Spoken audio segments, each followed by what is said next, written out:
Okay, so good Vach. And we had such a beautiful Shabbos with Project Inspire, but it's time for us to say goodbye to Shabbos and take some inspiration with us as we leave this incredible Shabbos.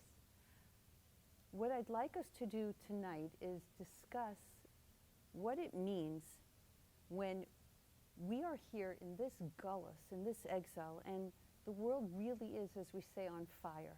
You know, for years, my mother would say, the world is on fire and we are sleeping.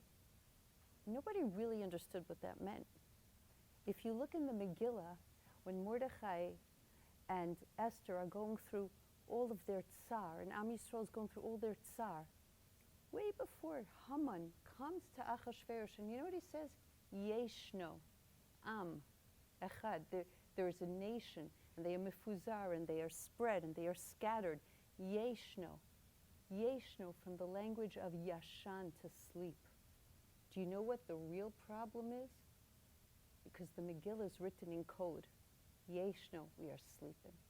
And when Am Yisrael is sleeping, when we are sleeping, when we don't understand what we're seeing happen in front of our eyes, when we say, oh, you know, this is the life, and this is what the world is, and this is what happens, we don't realize that HaKadosh Baruch Hu is really speaking to us. So Megillas Esther is truly Megillas, revealing, Esther, the hidden. It's a play on words. It's not just Megillas Esther, the scroll and the story of Esther Hamalka. It's revealing that which is hidden. And when you study Megillas Esther, you are able to really unravel and uncover messages that come to us until today that are absolutely astounding. And I know we just have a little bit of time here. So in our little bit of time, what we're going to do is we're going to try to speak about what it is that Esther and Mordechai have given us until today that we can do in our own lives to combat anti-Semitism. Because anti-Semitism in this country, in the world, is real. And what Esther and Mordechai are saying to us in the Megillah is, my dear children, so if you look at the end of the Megillah, they ask that forever and ever, every single Jew, every single person who will become a Jew should read, should celebrate, should send mishloach manos, matanos le'evyonim, and they said every man, woman, and child must hear the words of the Megillah. Why do you think that is? Why is it so important? Why do we have a Megillas Esther for Purim and not a Megillas Chanukah for Chanukah? Because this is the only story in the history of Klal Yisrael that is written down, that is a miracle, that is a nace that happened in Galus, not in Eretz Yisrael.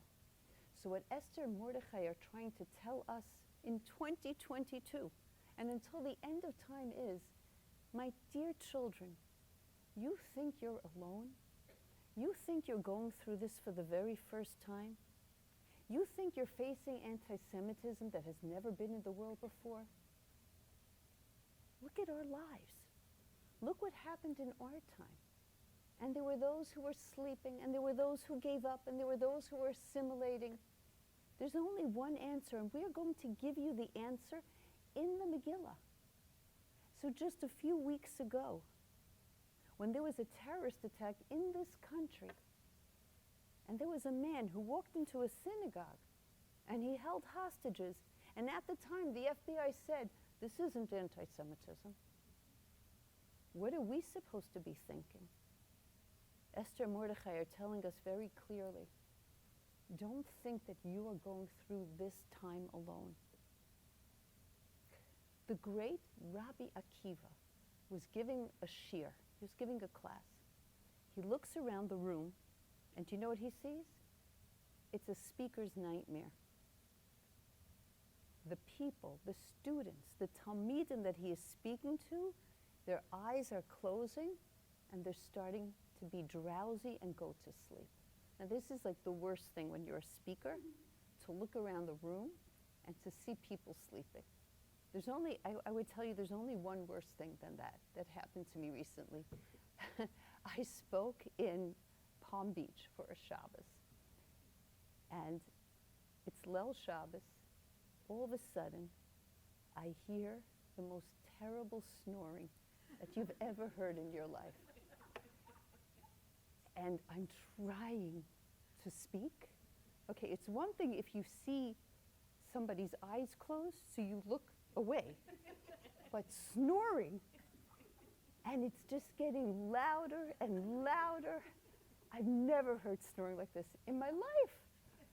I'm trying to speak, but this is one of my most difficult. Like somebody asked me in the elevator coming down, "Are you nervous?" Now I was thinking of that time because you just never know what will happen, and I'm fighting this snore, and I think I know who's snoring, but I'm not going to look at the snorer because what's that going to do anyway? It's terrible. So finally, after a few minutes, I can't help myself. So I look at the snorer, and he's not snoring, he's laughing. He's under the table laughing. So everybody's hearing this, and the room is not with me. So finally I stop and I say, "Rabbi, what is that noise?" And he gets up, and do you know what he finds? He finds a bulldog under the table. No.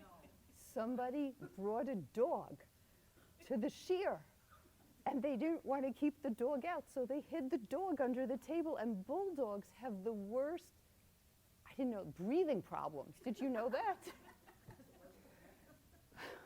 So finally, we got rid of the dog, and we started again.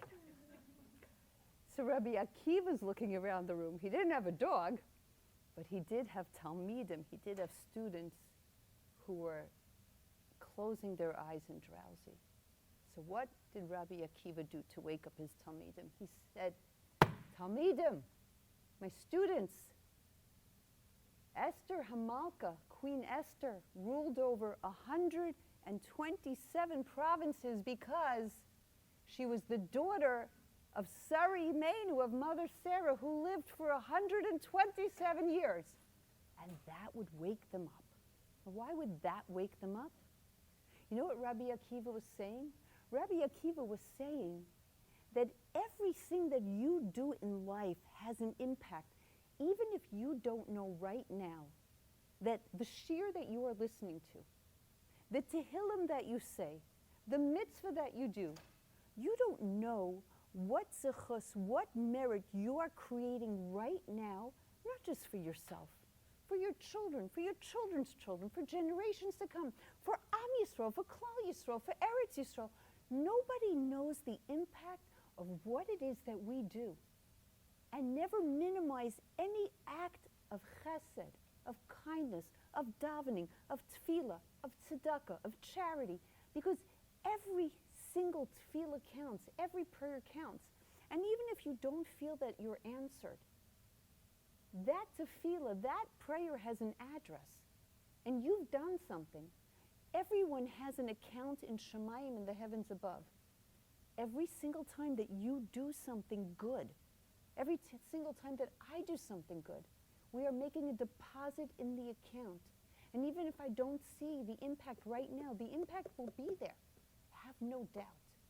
But I have a deeper question for you.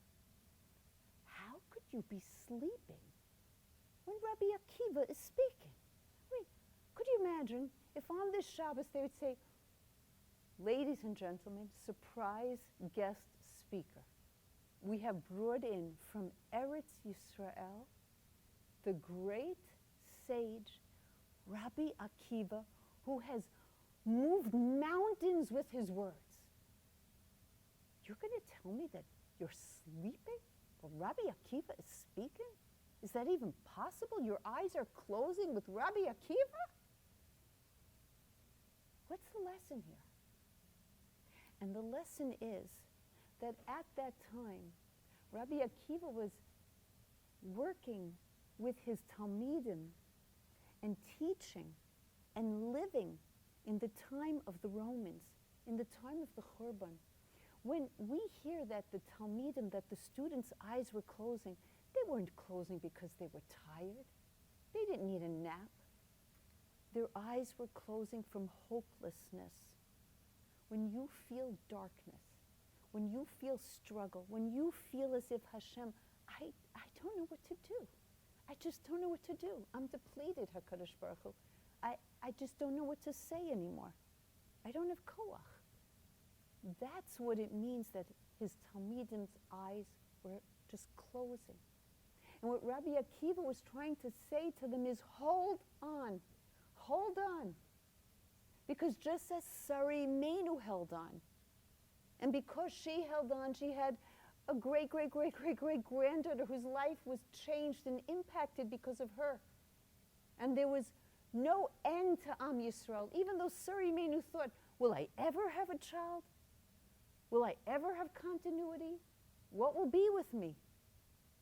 Never, ever, ever give up. As long as there is hope, there is life. And as long as there is life, there is hope. We are a nation of miracles, and we never can give up.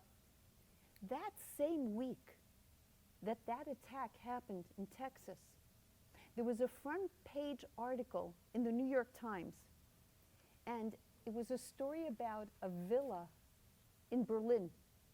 And the villa was filled with 15 high-ranking Nazis on January 20th, 1942.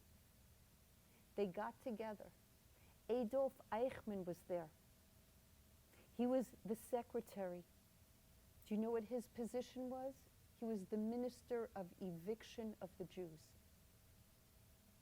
On that day, January 20th, 1942, it took 90 minutes. That's it.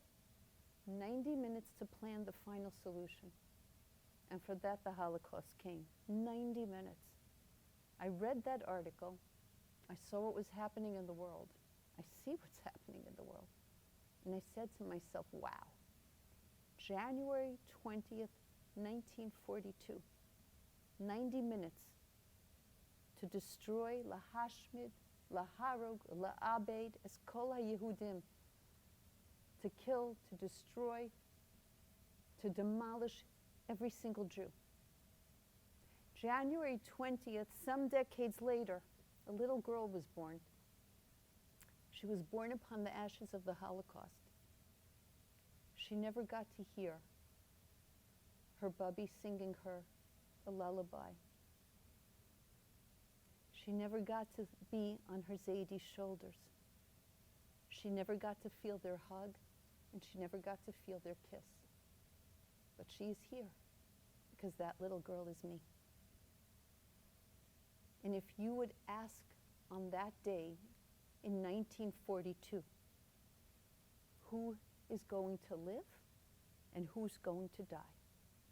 Of course we would say Hitler, Yimach Shemo, and all of his cronies would live, and Am Yisrael, the Jewish people, would be finished. But here I am, Chazdei Hashem, because that's the story and the miracle of Am Yisrael. So the first thing that we have to know is that Esther and Mordechai recorded this story as the final Nes in Galus because they knew that this story would keep on happening and happening and happening. This is a cycle. It is so easy for us to just give up and say it's hopeless. What's going to happen to us? Where are we going to go? We have no Navi. We have no leaders like Moshe Rabbeinu. No Yirmiyahu, no Yeshayahu, Hananiah, Mishael, Azariah. I mean, what should we do? We have no Shoftim. So Mordechai and Esther said, my dear children, we are giving you our story because our story is your story. So how do we combat anti-Semitism? What are the words in the Megillah that we are supposed to take home with us? The first thing I'd like us to look at is that when Mordechai heard what was happening, he came over to Esther and he gave a message to Esther. And what is it that he said? He said, Esther, you have to go to Achashverosh. You have to plead for your people. This is serious. And we all know what Esther said. Esther said, I can't. There's just no way. I can't. I mean, the king didn't call me for 30 days. I go now, that's it. He has my head, off with my head. That's the law. That's the rule. I can't do it. So what did Mordechai say? And we all know these words. It's so famous. Mordechai said, Ki im hacharesh tacharishi ba'es hazos. If you are going to be quiet at this time, hacharesh tacharishi, it's a double lashon, it's a double language. If you'll be quiet, you'll be quiet. Then what does he say? Revach v'atzali amod la'yehudim mimakom acher. The Jewish people are going to be saved from a different place.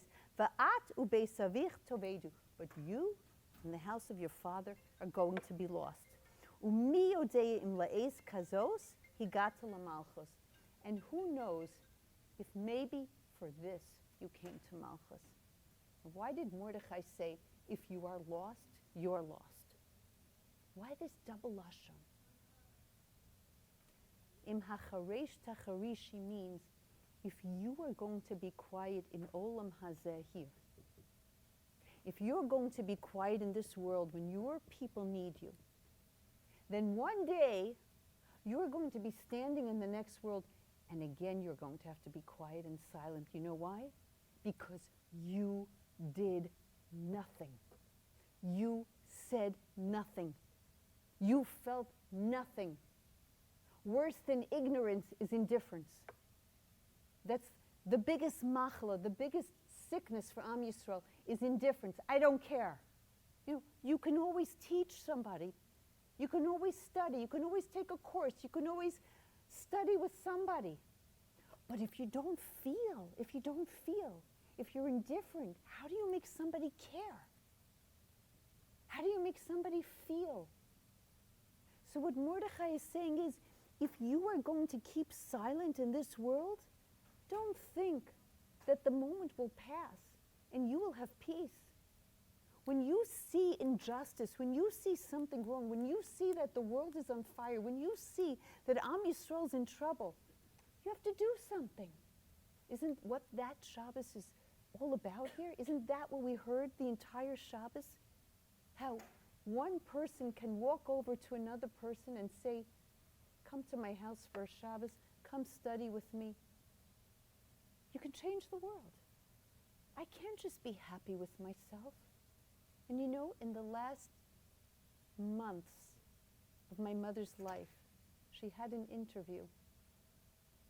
She was asked a question that I found so painful at the time. And the question was, it was hard for me to hear.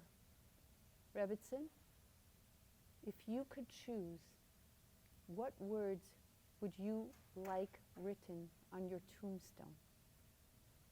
And I couldn't hear the question. But you know what she said? My mother answered, I would like 2 words, just 2 words.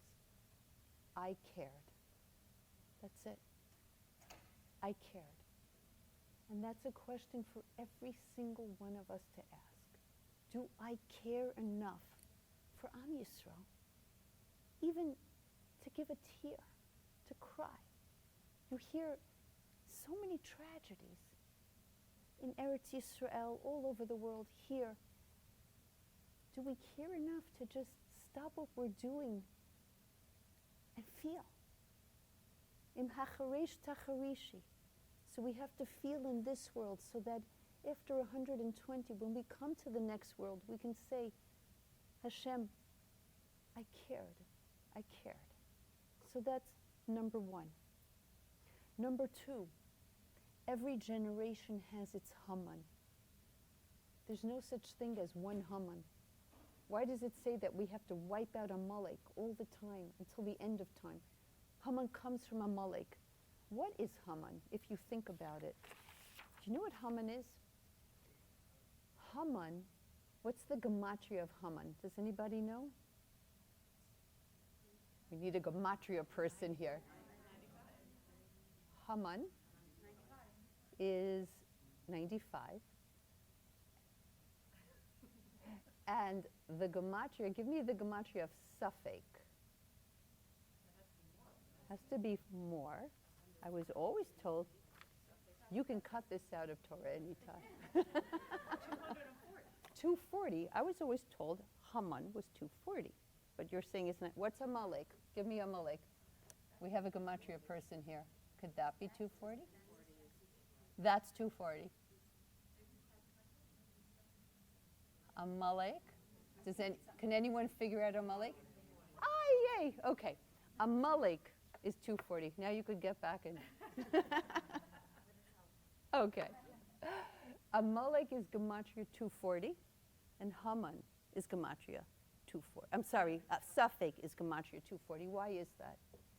Because to have a suffix, which means to have a doubt in your mind and in your heart that HaKadosh Baruch Hu is with you, that HaKadosh Baruch Hu is with us, is what eats up your emunah. When Am Yisrael they were coming out of Mitzrayim, and they were so strong in their emunah, they were so stark, they were just so with HaKadosh Baruch Hu in their lives. And everyone was frightened of them. But then here comes Amalek, and they're the first ones. Asher karcha baderech. They make as if this heat that is surrounding Am Yisrael, this connection, this fire, is like kerach, it's like ice, because they're the first ones. And they say, see, you really believe? When you have a doubt that eats up your emunah, that's Amalek. A young girl said to me the other day, she was crying and she said, I think Hashem forgot about me. I just think Hashem forgot about me. And she just lost it in tears. And I took her in my arms. I said, Hashem never forgets about you, about me, about any of us. Yes, we have struggle. And yes, we have challenge. Hashem never forgets about any of us. So how do you fight the Hamon? How do you fight the Hamon of today? The letter before Hey is Daled, and the letter before Mem is Lamed, and the letter before Nun is Mem. And what does that spell? Lamad, which means to learn, to study. The only way that you can rest your doubt is we must keep on learning, and we must keep on studying. And we can't stop. You know, I had a Zaidi, my great-grandfather. And I remember this. I was a very little girl. We came to say goodbye to my Zaidi, because my Zaidi was very, very sick. And my Zaidi asked for one thing before he left this world. You know what he asked for? He said that he would like my mishpacha to carry my Zaidi to his Sfarim shank, to the shelves that held all of his Sfarim, all of his holy books, so that he could kiss each one goodbye.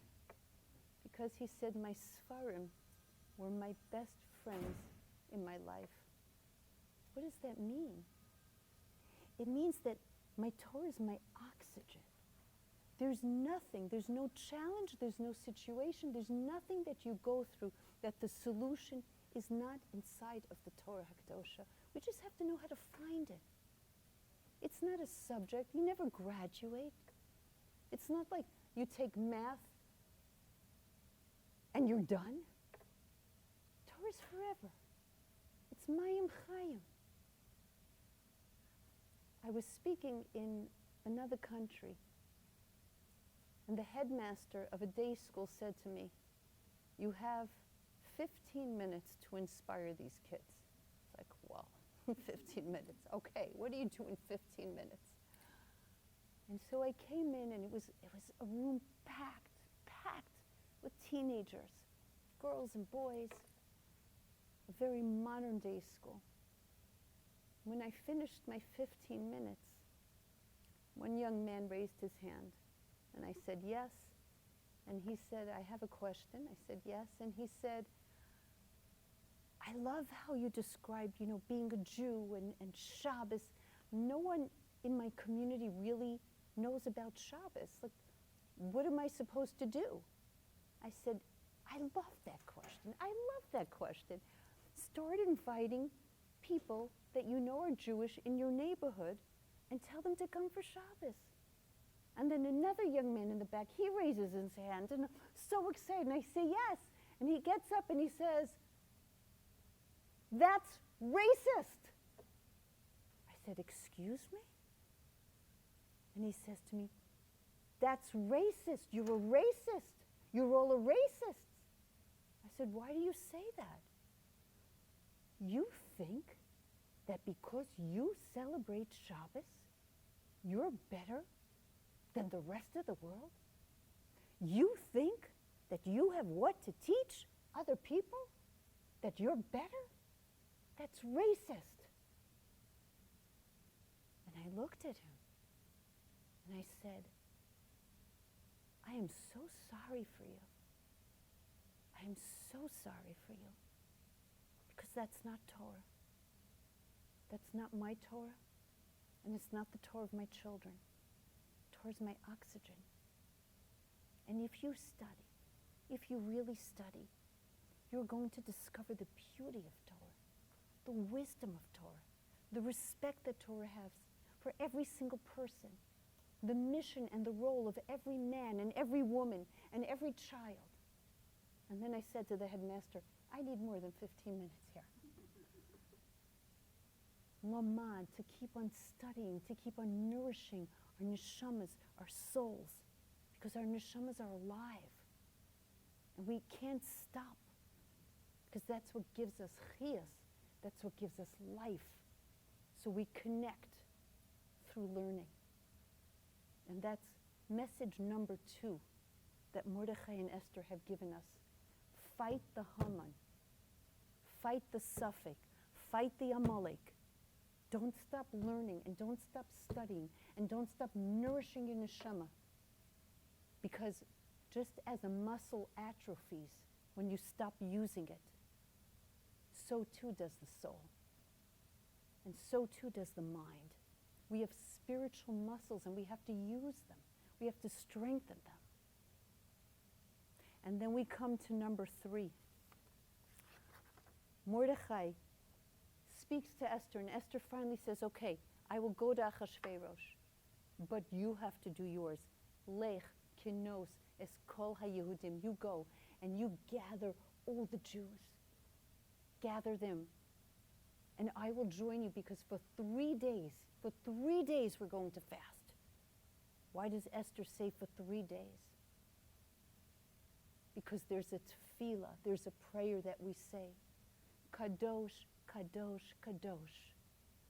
It's one of our holiest tefillos. Do you know what Esther said? Ribono shel olam, master of this universe. If you destroy us, your children, who is ever going to say to you, Kadosh, Kadosh, Kadosh?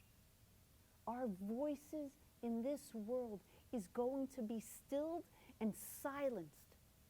There will be no one left. Hashem, we're your children. Keli, Keli, lama zaftanu. Tehillim chaf beis. These are the words of Esther Hamalka. And you feel her pachad. I'm surrounded, she writes, and she says, by cows. I don't know what to do. Keli, Keli, lama zaftanu. Hashem, why have you abandoned me? Lech kenosis kol Yehudim means that what we must do is we must have achdus. How do you fight anti-Semitism? Do you think that Hitler said, "Oh, you know what, this yarmulke I like and this yarmulke I don't like. This hair covering I like and this hair covering I don't like. This shul, okay, they don't have to go to the gas chambers." We're all one people. We're one family. We're one nation. And as long as there is division, as long as there is a lack of unity and a lack of achdus, then there's a lack of strength. And this is something that we have to teach our children. To stop judging and to start loving. On this trip, this recent trip that I took to speak in Palm Beach, the plane was filled, packed with all types of Jews from all different communities. So as we landing and, everybody gets up and you're trying to get the luggage and, oh, it's so packed. And there's a woman sitting next to me and there's an elderly Hasidic couple behind me. And this woman isn't Jewish and she says, oh, why don't you go with your parents? And I said, oh, they're not my parents. And she said, well, are you all on a family tour? Are you on this tour to see Palm Beach together? And I said, I don't even know these people. So she said to me, well, why are you all so friendly? And I said, because we're family. We're a family of Jews. And she said, I like that. I like that. That's a Kiddush Hashem. We're a family of Jews. We don't have to be the same. But we say hello, and we smile, and we make it comfortable for each other, and we say, come sit here. It's okay. Even if I don't know you, we can sit together. Because we really do know each other, because we stood together at Har Sinai. And we're family. Lech, kinos, es kol hayudim. Go. Gather everybody. Come together. The end of the Megillah, the words of Mordechai and Esther are so beautiful. And they say to us, listen carefully, Vayichtov Mordechai es hadvarim ha'ela vayishlach svarim el kol haYehudim asher bechol medinos hamelech Achashverosh hakrovim v'harechokim. And the Munkatcher Rebbe says something so beautiful. Hakrovim v'harechokim.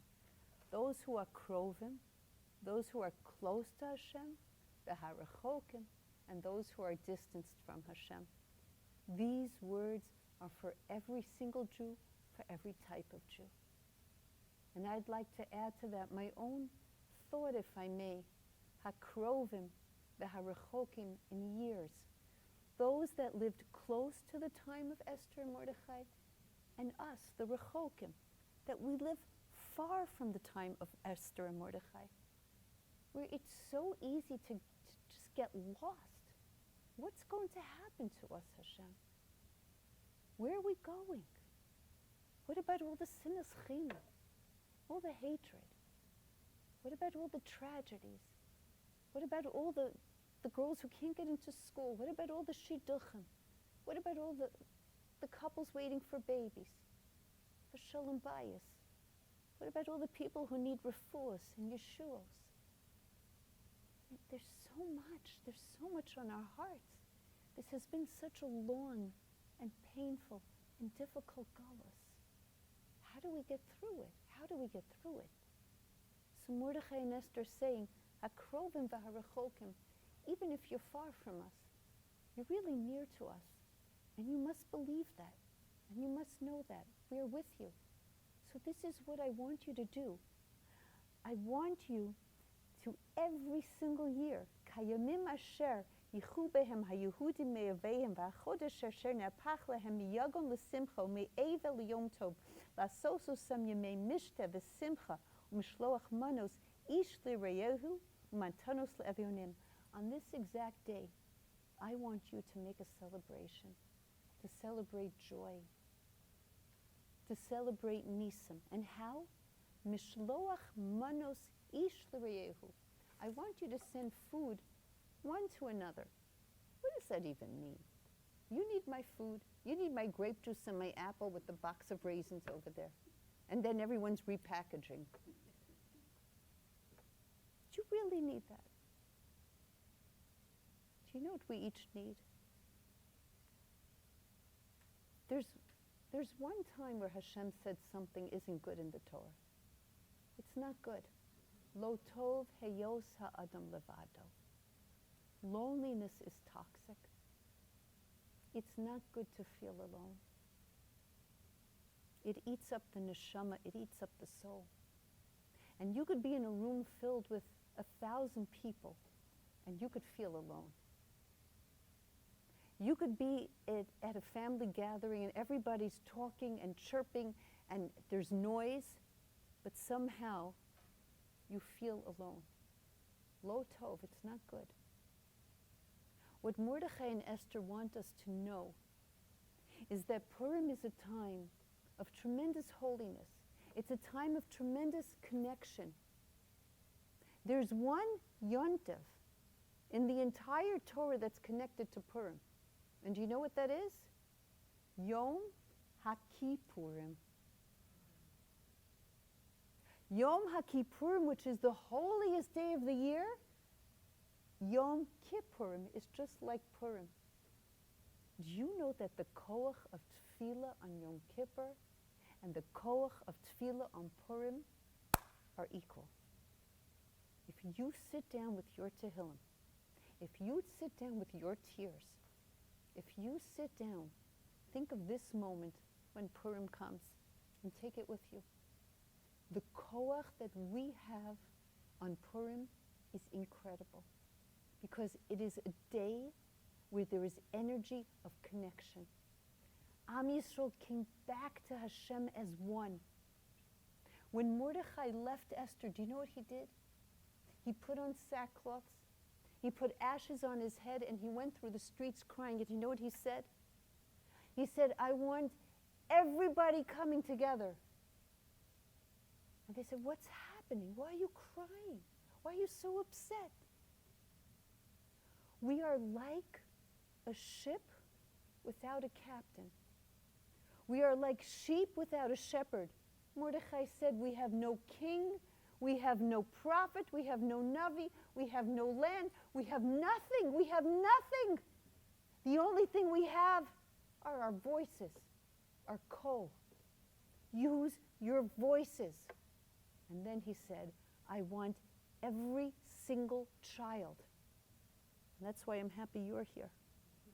We want every single child to come and daven. Because the sounds of the children and the prayers and the tefillos of the children are the most innocent tefillos that there are. Children are so innocent. They come into the world so innocent. They love so innocently. They believe so innocently. In 1 minute they could be angry, and the next minute you see this beautiful smile on their face. They don't carry grudge, and they don't carry anger. They're so innocent. They just want to do good and be good. So Mordechai said, I need every single child. And there was not one parent who said, well, my child has soccer practice, and my child has to be here or there. Every single parent brought their children. And Am Yisrael came together as one. This was the key to Geula. So when Esther and Mordechai are saying, I want you to give mishloach manos, I want you to give you food, it's not just food, it's soul food. It's a knock on the door. It's a card that says, I'm thinking of you. I'm remembering you. On this day of Kedusha, of holiness, of connection, I'm connecting with you, not just with your friends. When my son was in grade school, he said to me, one year he said to me, Mommy, this year for Purim, there's a boy in my class that he has a really hard time, and he doesn't have friends. So this year I want to give shalach manos to this boy. You know, the kids make their lists to who they're going to go to, and you drive around. So we went to this boy's house. Remember, my son went up, he took the shalach manos, he knocks on the door, and the mother opens the door, and I see her like gasp. And she calls her son over. Her son comes, and oh, the smile on his face. He couldn't believe it. Somebody came. Because nobody was coming. And my son gives him the shalach manos. He runs into the car. He says, Mommy, that was better than a home run. Because you feel good. You feel good when you do good, when you connect. Mishloach manos means that I'm connecting. There's somebody on my block. There's somebody down the street. There's somebody in my neighborhood. And they're forgotten about. Lo tov, it's not good. It's not good. It's not good. And the key to fighting anti-Semitism is to know that we're one nation. We're one Am. So I end with this.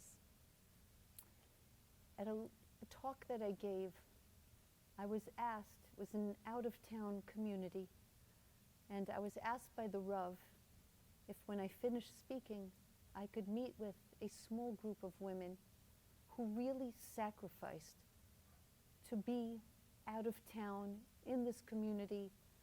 It's a sacrifice of mishpacha because they left those whom they knew, sacrifice of schooling, sacrifice of time, and they really were pillars of this community with a lot of mesiras nefesh. So though the hour was late, after my talk, we sat down, a very intimate group of women. And it was coming now to 11 o'clock. I had to catch a 5 a.m. flight. And I said, Chevra, ladies, I think we are done for the night. And there was one woman, and she raised her hand and she said, would you have time for just maybe one more question? I said, sure. And she said that she has a little 2-year-old girl. And every night, her 2-year-old wakes up because her 2-year-old was born with many difficulties. And she's in a lot of pain. And her 2-year-old wakes up at midnight. She goes to her crib. She tries to comfort her. She puts her back in, and she soothes her, and she strokes her. She puts her back in her little cribby. But at 1 o'clock, and at 2 o'clock, and at 3 o'clock, and at 4 o'clock, and at 5 o'clock, this little shefela keeps waking up because she's in so much pain. Her body's in so much pain. And she looked at me and she said, what can you say to me? What can you say? I looked at her. I said, what can I say? Bubala. I wish I could know the cheshbons of Hashem. I wish I could know why certain neshamas have so much pain. And I wish I could take away the pain of your little baby. I don't know why your baby's in pain. And I don't know why HaKadosh Baruch Hu creates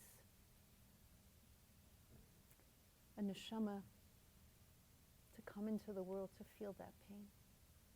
But one thing I know, look around this table, because every single woman in this room is crying. And she's crying for your pain. V'gam ani shamati esna kas b'nei Yisrael. When Am Yisrael were in Mitzrayim, do you know what turned the Galus into Geula? V'gam ani shamati esna kas b'nei Yisrael. Hashem says, I also hear the pain and the cries of Am Yisrael. What do you mean, I also? Once every single person, every neshama cried for somebody else's pain, Hashem said, that's what I want. Cry for each other. Feel for each other. Because once you do, I can bring the Geula. I said to her, look around this room. Your baby is bringing Geula. Those are holy tears in this room.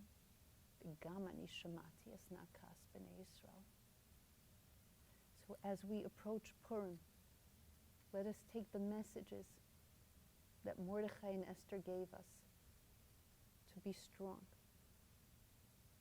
to never doubt that HaKadosh Baruch Hu is with us. We're a miracle. Look at me, who was born upon the ashes of the Holocaust. Really, I shouldn't be here. HaKadosh Baruch Hu is with us. HaKadosh Baruch Hu loves us.